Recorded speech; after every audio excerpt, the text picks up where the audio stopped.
Komisi Pemberantasan Korupsi (KPK) mendalami perusahaan-perusahaan selain PT Kem terkait kasus pemerasan pengurusan Sertifikat Keselamatan dan Kesehatan Kerja (K3) yang menjerat ex-wakil Menteri Ketenagakerjaan Wamenaker, Immanuel Ebenezer alias Nul.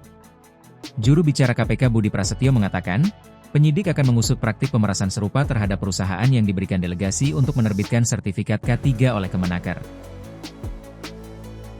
Apakah praktik-praktik serupa juga dilakukan oleh perusahaan-perusahaan yang juga mendapatkan pendelegasian dalam penerbitan sertifikasi K3 oleh Kementerian Ketenagakerjaan? Ya, artinya tidak berhenti di PT Kem ini saja, kata Budi di Gedung Merah Putih, Jakarta, Senin, 15 September 2025. PT Kem adalah salah satu perusahaan jasa keselamatan dan kesehatan kerja atau PJK3 di kasus ini. Diketahui, ada dua orang yang ditetapkan KPK sebagai tersangka dari perusahaan PT Kem Indonesia, yakni Temurila alias Tem dan Miki Mahmud alias MM. Selain fokus terhadap penyidikan para tersangka yang telah ditahan, KPK memastikan terus melakukan pengembangan dalam kasus pemerasan tersebut. Setelahnya, selain fokus terhadap penyidikan untuk pihak-pihak yang sudah ditetapkan sebagai tersangka, KPK masih akan terus melakukan pengembangan, ujarnya.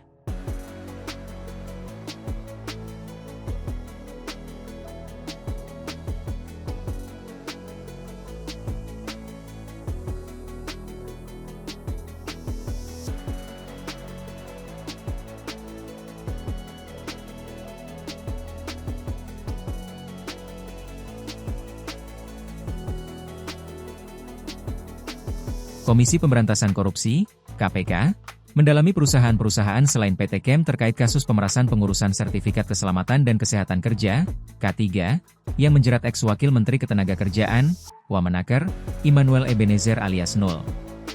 Juru bicara KPK Budi Prasetyo mengatakan, penyidik akan mengusut praktik pemerasan serupa terhadap perusahaan yang diberikan delegasi untuk menerbitkan sertifikat K3 oleh Kemenaker.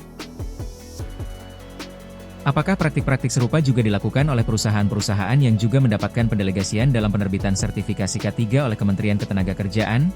Ya, artinya tidak berhenti di PT Kem ini saja, kata Budi di Gedung Merah Putih, Jakarta, Senin, 15 September 2025. PT Kem adalah salah satu perusahaan jasa keselamatan dan kesehatan kerja atau PJK3 di kasus ini. Diketahui, ada dua orang yang ditetapkan KPK sebagai tersangka dari perusahaan PT Kem Indonesia, yakni Temurila alias Tem dan Miki Mahmud alias MM. Selain fokus terhadap penyidikan para tersangka yang telah ditahan, KPK memastikan terus melakukan pengembangan dalam kasus pemerasan tersebut. Setelahnya, selain fokus terhadap penyidikan untuk pihak-pihak yang sudah ditetapkan sebagai tersangka, KPK masih akan terus melakukan pengembangan, ujarnya.